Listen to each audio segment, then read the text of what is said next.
মিথিলা, মিথিলা, আরে মিথিলা। ওরে বাবা রে বাবা, হঠাৎ আমাকে এমন নাম ধরে ডাকছো যে? আমি তো জানতাম ঘুমানোর আগে আমার এই ঘরে ঢোকা একদম নিষেধ। আরে আরে করছো কি তুমি? এমন হঠাৎ করে তোমার কি হলো? তোমার মধ্যে রণবীর কাপুর ভর করলো নাকি? আর একদম বাজে কথা বলবি না। টাকার ব্যাগটা বের কর। আস্তে কি করছো তুমি? সব কথা জোরে বলছো কেন? টাকার ব্যাগ দিয়ে কি করবে? যা বলছি তা শোন, যা। আরে মিথিলা, যা।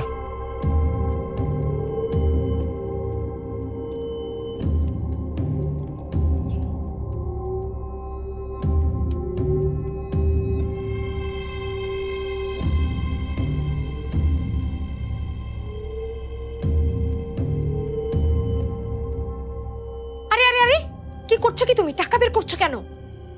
যা করছি করতে দে, কোনো প্রশ্ন করিস না এখন। মানে প্রশ্ন করবো না মানে কি? Double million offer Walton fridge কিনে পেতে পারেন 20 লক্ষ টাকা, রয়েছে কোটি কোটি টাকার নিশ্চিত উপহার। অন্তত এই একটা ব্যাপারে আমি তোমাকে প্রশ্ন করব আর তুমিও আমাকে উত্তর দিতে বাধ্য। কি বললি? বললাম আমি তোমাকে প্রশ্ন করব আর তুমিও আমাকে সেটার উত্তর দেবে। তাই নাকি? আমি তোর প্রশ্নের উত্তর দিতে বাধ্য? তা আপনার এই মহান চিন্তার কারণটা কি? কারণ এই টাকাটা তুমি এনেছো চুরি করে, আর সেটা যদি জানাজানি হয়ে যায় না, তোমার কত বড় বিপদ হবে তুমি সেটা ভাবতেও পারছো না। বিপদ কি শুধু আমার একার হবে? তোর নৌকা ডুববে না? কারণ এই টাকাটা তো আমি একা চুরি করিনি, এর মাস্টার মাইন্ড হলি তুই। জানাজানি হলে আমার চাইতে কম বিপদে কিন্তু তুইও পড়বি না। আমার আর বড় জোর কি হবে? এই বাড়ি থেকে চলে যাব। কিন্তু তোমার কি অবস্থা হবে একবার ভেবে দেখেছো? না তুমি এই বাড়িতে থাকতে পারবে আর না তুমি বিদেশ যেতে পারবে। আর মামা তোমার সাথে ইদানিং যেমন করছে, তোমাকে জেলেও দিতে পারে।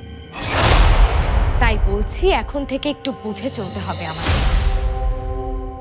আমি তোমাকে যেটা প্রশ্ন করব সেটার উত্তর দেবে, আবার তোমাকে যে শর্ত দেব সেটাও তোমাকে মানতে হবে। শর্ত? এই কিসের শর্ত? হ্যাঁ আছে, শর্ত একটা আছে, আর সেটা তোমাকে মানতেই হবে ডার্লিং।